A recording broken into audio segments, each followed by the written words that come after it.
Assalamualaikum warahmatullahi wabarakatuh. Waalaikumsalam warahmatullahi wabarakatuh. Hak angket DPR untuk Mahkamah Konstitusi Berlanjut dan yang diarahkan atau diinstruksikan adalah seluruh partai politik kecuali partai, ada diistilahkan, kecuali partai U. Ya. Dalam satu komunikasi itu kepala biro, jadi kita supaya lancar, partai-partai yang selama ini kita coba bantu, kita teruskan, kecuali partai U disebutkan. Nah, jadi Bapak dan Ibu sekalian, terlihat sangat jelas bahwa kerja dari penyelenggara pemilu kita ini sangat bermasalah. Kemudian untuk menunjukkan bahwa perintah ini sebetulnya memang dari pusat, kami punya sejumlah data juga, tetapi sekadar untuk menunjukkan sedikit saja di sini, tolong di screenshot. Nah, ini dia. Ini adalah bentuk komunikasi antara Ketua KPU, di bagian atas itu ada KPU RI Hasyim Asyari, dengan anggota KPU Provinsi. Dan ini secara grup maupun secara orang per orang dilakukan. Dan ini ke salah satu orang. Itu memuat, ini adalah untuk Partai Gelora yang tadi dilakukan sekitar tanggal 5, tanggal 6 itu. Sekian banyak di 24 provinsi, sekian banyak yang belum memenuhi syarat, maka itulah. Kemudian di bagian paling kanan, di gambar yang 5, itu ditulis di situ, mohon dibantu. Ini ada permintaan atau mungkin instruksi atau padesakan, ada yang baca ini sebagai perintah begitu ya. Nah, tetapi kemudian menarik dijawab, apa ini ya tidak berbahaya untuk lembaga KPU dan seterusnya gitu. Jadi ada teman di provinsi yang sebetulnya merespon, mengingatkan, tapi kemudian Ketua KPU menjawab siap dipahami begitu. Namun dalam prakteknya kami mendapat banyak kabar, banyak bukti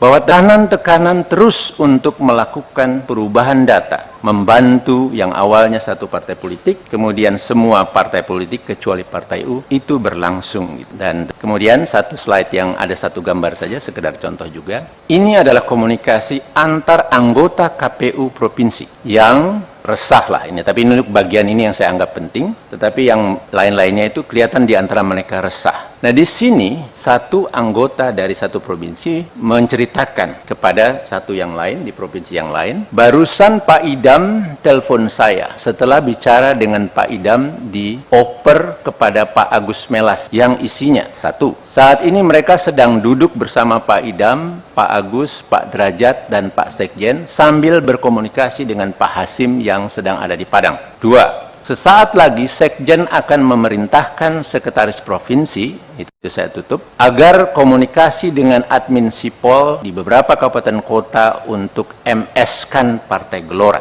Kemudian tiga, langkah ini harus dilakukan demi kebaikan kita karena permintaan Istana, Mendagri, Menko Polhukam, dan lain-lain. Itu ya, bunyinya begitu ya. Persisnya saya tidak tahu, nanti mudah-mudahan Pak Doli dan kawan-kawan bisa mengeceknya. Kami harapkan demikian. Kemudian yang keempat, Pak Agus juga mengatakan sudah hubungi Pak, nah itu ditutup, itu ada di provinsi yang sama sebagai ketuanya. Karena ini pekerjaan teknis, maka saya hubungi oleh Pak Idam dan Pak Agus minta kita amankan. Ketua KPU Hasyim Asyari dan semua anggotanya harus menjalani sidang pemeriksaan kode etik di kantor Dewan Kehormatan Penyelenggara Pemilu. Pemanggilan DKPP terhadap Komisioner KPU sudah berulang kali. Bahkan Ketua KPU sebelumnya telah ditetapkan melanggar kode etik. Lalu akankah Ketua KPU berpotensi dipecat? Oke, Pak Muhammad, sebelum kita mulai diskusi, kita simak dulu pernyataan dari Ketua DKPP Hedi Lugito berikut ini. Menjatuhkan sanksi peringatan keras terakhir kepada Hasyim Asyari selaku Tradu 1 dalam perkara nomor 135. Ya, nah Pak Muhammad, tadi kita sudah simak begitu ya, itu adalah sanksi yang diberikan kepada Ketua KPU RI Hasyim Asyari, di mana diberikan sanksi peringatan keras terakhir begitu. Nah, apakah dengan bergulirnya banyaknya aduan dan pemanggilan dari DKPP yang sekarang ini karena sudah berkali-kali, apakah ada potensi sebetulnya akan dikenakan sanksi yang lebih tegas, bukan hanya peringatan lagi karena sudah peringatan terakhir yang kemarin? Ya, jadi DKPP bekerja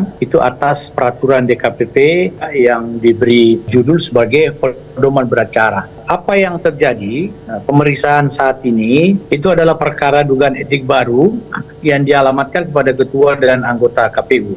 Ya, kita memang tentu berharap bahwa DKPP bisa membuka fakta sesungguhnya daripada dugaan pelanggaran kode etik ini. Apakah kemudian kali ini putusan DKPP bisa berdampak pada pemberhentian ketua dan anggota DKPP? Itu sangat tergantung pada penilaian majelis etik terkait dengan derajat pelanggaran etik tersebut. Memang klaster sanksi DKPP itu terberat adalah pemberhentian tetap sebagai anggota KPU. Nah, kalau diberhentikan sebagai anggota KPU, misalnya ketua KPU-nya, berarti dia diberhentikan juga sebagai ketua KPU, ya. Nah, kita tentu berharap DKPP sekali lagi ya tetap netral, independen, memeriksa dugaan pelanggaran etik kali ini. Ya, kalau misalnya pelanggaran etiknya berat, ya kita berharap DKPP tidak pandang bulu gitu. Siapapun juga, ya mau ketua atau anggota KPU yang melanggar itu harus ditegakkan secara tegas gitu kan, secara ketat gitu, secara apapun yang menjadi konsekuensinya, sehingga kepercayaan orang terhadap KPU ini bisa pulih. Kita lihat hari ini paling tidak sampai dengan tahapan ini kepercayaan orang itu semakin banyak yang berkurang kepada lembaga KPU. Nah, kalau sudah orang tidak percaya lembaga KPU, hasil pemilu juga bisa dianggap bersoal. Baik. Ya, itu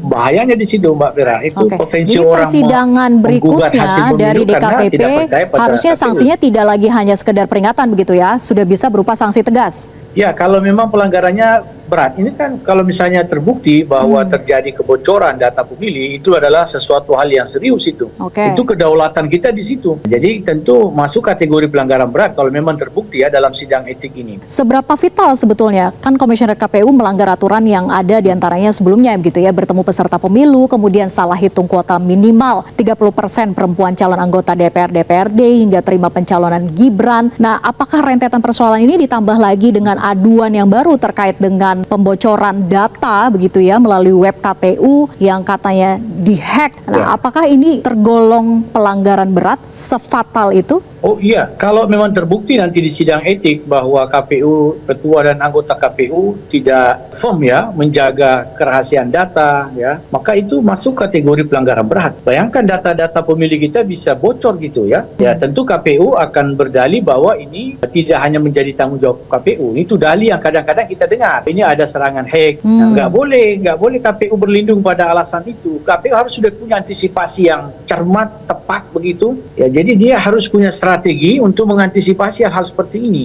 Karena isu-isu atau fakta-fakta kebocoran data pemilih ini bukan kali ini saja, itu sudah berulang. Nah, pertanyaannya apakah kemudian KPU tidak belajar pada situasi-situasi pada pemilu sebelumnya? Kan itu menjadi big question bagi kita. Harusnya ada antisipasi yang baik, yang cermat, ya melibatkan misalnya lembaga-lembaga yang relevan, lembaga sandi negara misalnya, atau lembaga-lembaga lain yang independen yang bisa memastikan keamanan data pemilih. Ini kedaulatan kita di situ tuh, data kita sampai bocor itu menurut saya itu termasuk kategori pelanggaran etik berat. Oke, jadi KPU jangan menjadikan hacker sebagai tameng begitu ya? Hanya dalih untuk lepas tanggung jawab. Beliau harus tanggung jawab. Nggak boleh begitu. KPU harus tanggung jawab bahwa ya dia akui misalnya bahwa ini ada serangan hacker, kami menyatakan tanggung jawab, ya kita sekarang tuntut bentuk tanggung jawabnya seperti apa misalnya. Ya tentu harus jiwa besar mengakui, minta maaf pada rakyat Indonesia ya karena misalnya tanggung jawab itu tidak dilaksanakan dengan baik, tidak dijaga dengan baik. Inilah sebenarnya concern DKPP itu pada kode etik, tidak hanya semata-mata pada penegakan hukum, tapi norma, yaitu moral. Ini kalau misalnya di luar negeri penyelenggara pemilu seperti ini sudah berkali-kali dia diberi sanksi oleh majelis etik, dia sudah mengundurkan diri, tidak harus menunggu diberhentikan. Jadi kita juga harus belajar dari luar negeri. Penyelenggara pemilu di luar negeri satu kali saja mendapat peringatan etik dari lembaga etik bahwa dia terbukti misalnya tidak profesional, maka dia tidak menunggu diberhentikan. Itu kan diri. Sekali ya Pak Muhammad, ini kan justru pelanggarannya sudah berulang-ulang kali. Apakah sebetulnya pantas sampai dengan pada pemecatan? Ya, sekali lagi pedoman beracara DKPP itu tidak akumulatif. Jadi itu yang kita sayangkan juga. Jadi kalau misalnya seperti ini kan, kita tahu ketua KPU itu sudah beberapa kali mendapat peringatan keras, 2 diantaranya peringatan keras terakhir. Tapi sayangnya pedoman beracara di DKPP itu tidak model akumulatif. Jadi 1 kali, 2 kali, yang ketiga kalinya pemberhentian. Nah itu menurut saya sebuah catatan perbaikan. Harusnya itu harus dipertimbangkan. Sanksi etik yang sudah berulang, apalagi sanksi etik berat, harusnya pada ketika ada sanksi lagi, itu harusnya sudah pemberhentian. Karena apa? Sekali lagi, core bisnis lembaga penyelenggara ini adalah public trust, kepercayaan publik. Ini kira-kira bagaimana nih sederhananya? Ada satu lembaga yang komisionernya itu berulang-ulang kali mendapat peringatan, mendapat sanksi. Itu mau tidak mau, orang akan tidak percaya kepada hasil kerja lembaga itu. Ini problem ini, kalau orang tidak percaya kepada lembaga itu, hasilnya juga bisa diragukan. Seperti itu. Oke, justru hasilnya akan diragukan karena penyelenggaranya tidak punya integritas begitu ya, beberapa kali lakukan pelanggaran. Nah, kalau kita berkaca pada beberapa waktu lalu, DKPP kan pernah lakukan pemecatan terhadap Ketua KPU yang saat itu adalah Bapak Arief Budiman begitu ya. Nah, menurut Pak Muhammad sendiri, beranikah sebetulnya DKPP yang sekarang ini melakukan pemecatan terhadap Komisioner KPU, khususnya Ketua KPU RI Hasyim Asyari yang sudah melakukan pelanggaran dalam kategori yang keras peringatannya? Saya mengenal sekarang 7 anggota DKPP itu orang-orang yang pertama punya kompetensi dan punya integritas. Harusnya berani, lebih berani pada periode sebelumnya. Jadi di periode sebelumnya itu memecat Ketua KPU dan memecat anggota KPU. Jadi 2 yang dipecat itu oleh DKPP periode sebelumnya. Yang ketuanya namanya Muhammad. Nah, kita berharap ketua yang sekarang ini juga dan 6 anggota itu juga berani. Kalau memang pelanggaran etiknya serius, berat, diberhentikan.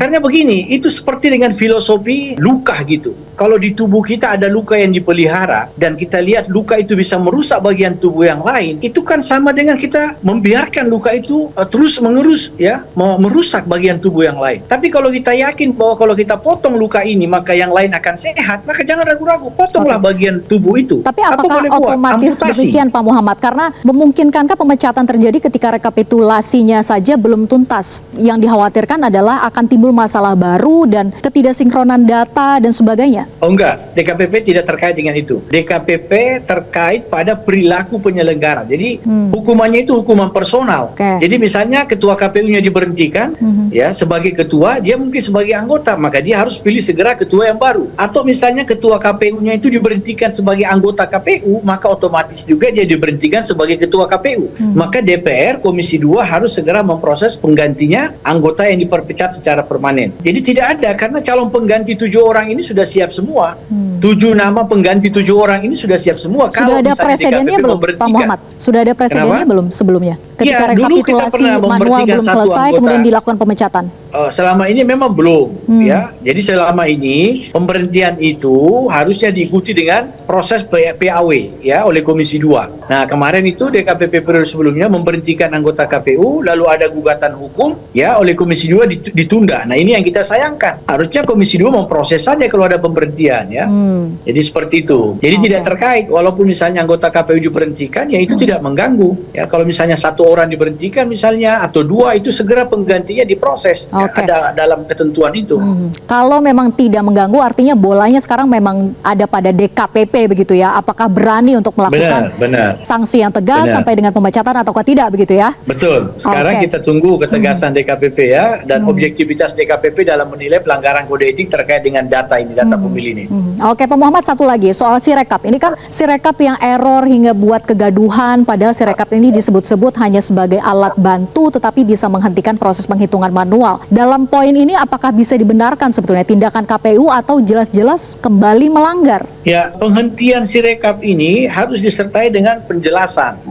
KPU menghentikan itu, catatan saya, dia tidak melibatkan para pihak yang ada di TPS itu atau di kecamatan itu. Misalnya tidak melibatkan pengawas pemilu, tidak melibatkan saksi parpol. Seharusnya pemberhentian itu disertai dengan melibatkan seluruh pihak yang terlibat dalam proses rekapitulasi itu. Sehingga tidak ada orang yang mencurigai, ya, jadi tidak sepihak pemberhentian rekap itu. Saya kira ini juga catatan serius ya untuk KPU ya, yang melakukan penghentian sepihak dengan dalih untuk melakukan akurasi ya data antara C plano dengan C hasil. Tapi sayangnya dalih itu tidak disertai dengan pertanggungjawaban publik dengan cara melibatkan pihak-pihak yang lain yang ada dalam proses rekapitulasi itu. Jadi kita mengatakan ini bagaimana bagaimana cara kerja KPU tidak transparan kan? Itu satu problem yang juga bisa mempengaruhi kepercayaan publik. Oke, jadi melihat pertanggungjawaban dari KPU sampai dengan saat ini soal Sirekap, belum ada tanggung jawab yang jelas terhadap publik begitu ya? Kenapa dan mengapa sehingga membuat kegaduhan itu? Saya melihat begitu, KPU harus menjelaskan secara komprehensif, secara terbuka, terutama kepada masyarakat Indonesia, karena suara kita kan dikelola oleh KPU. Dan juga kepada pengawas pemilu, kepada masyarakat, kepada saksi parpol ya, seperti apa cara dia memperbaiki Sirekap yang menjadi sumber kegaduhan itu. Nah, itu yang kita minta, transparansi. Oke. Itu yang menurut saya catatan serius kita, bahwa transparansi itu tidak terlihat dalam proses-proses perbaikan Sirekap itu. Transparansi dari KPU kita tunggu bersama, dan juga proses nanti di DKPP sampai mana begitu ya, sidang DKPP untuk bisa memberikan sanksi tegas jika memang terbukti melakukan pelanggaran. Semoga Allah senantiasa menuntun kita di jalan yang diridhoinya. Wassalamualaikum warahmatullahi wabarakatuh.